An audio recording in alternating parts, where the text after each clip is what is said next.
আসসালামু আলাইকুম। আজকে একটু সন্ধ্যার ভিডিও আপনাদের মাঝে শেয়ার করব। আর এই যে কফি দেখছেন, এটা কিন্তু আপনাদের ভাইয়া আমাদের জন্য তৈরি করেছে আর খেতে কিন্তু অসাধারণ হয়েছে।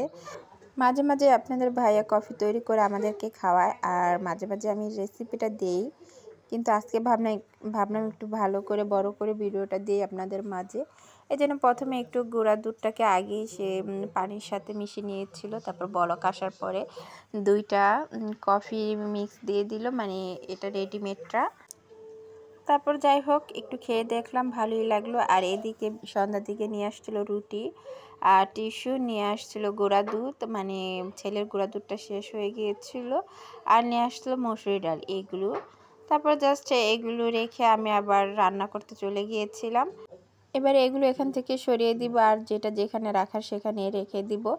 তারপর আমি একটু রান্না বসিয়ে দিয়েছিলাম, প্রথমে ভাত বসিয়ে দিয়েছিলাম রাইস কুকারে, আর মসুর ডালটাকেও আমি একটু রান্না করব, মানে এই তো ভাত একদিকে আমার রান্না শেষ আর অন্যদিকে আমি মসুর ডালটা বসিয়ে দিয়েছিলাম। এখন শুধু জাস্ট বাগার দিব। আর এদিকে আমি ছোলা ভিজিয়ে রেখেছি যেহেতু শুক্রবার।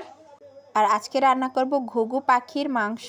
আর আমি যখন গ্রামের বাড়িতে গিয়েছিলাম তখন আমার দেবর এই ঘুঘু পাখি মেরেছিল অনেকগুলা, সেখান থেকে আমাদের কয়টা দিয়েছিল, জাস্ট ওগুলোই রান্না করব। আর এদিকে আমার ডাল বাগারটা দেওয়া শেষ, এখন নামিয়ে আমি এবার ঘুঘু পাখির মাংসটা রান্না করব। এর জন্য গরুর মাংস যেভাবে রান্না করে বা মুরগির মাংস যেভাবে রান্না করে সেম আমি ওই প্রসেসে সব কিছু দিয়ে নিয়েছি এবং দিয়ে আদা রসুন যা লাগে ইত্যাদি দিয়ে এখন ভালোভাবে মেখে নিচ্ছি। মেখে জাস্ট কষাচ্ছি। অনেকক্ষণ কষানোর পরে আমি একটু আলু দিব, আর আলু দিলে মনে হয় কি তরকারিটা যদি অল্পও থাকে আপনার বেশিও হয়, আর আলু খেতে আমরা অনেক পছন্দ করি। তারপর আলু দিয়ে দিয়েছিলাম, দিয়ে তারপর জাস্ট কতক্ষণ নাড়াচাড়া করে নিলাম।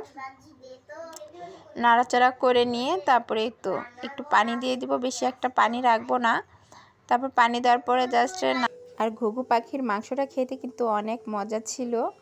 আমি ফার্স্ট খেয়েছি, মাশাআল্লাহ দিলে আমার কাছে খুবই ভালো লেগেছিল।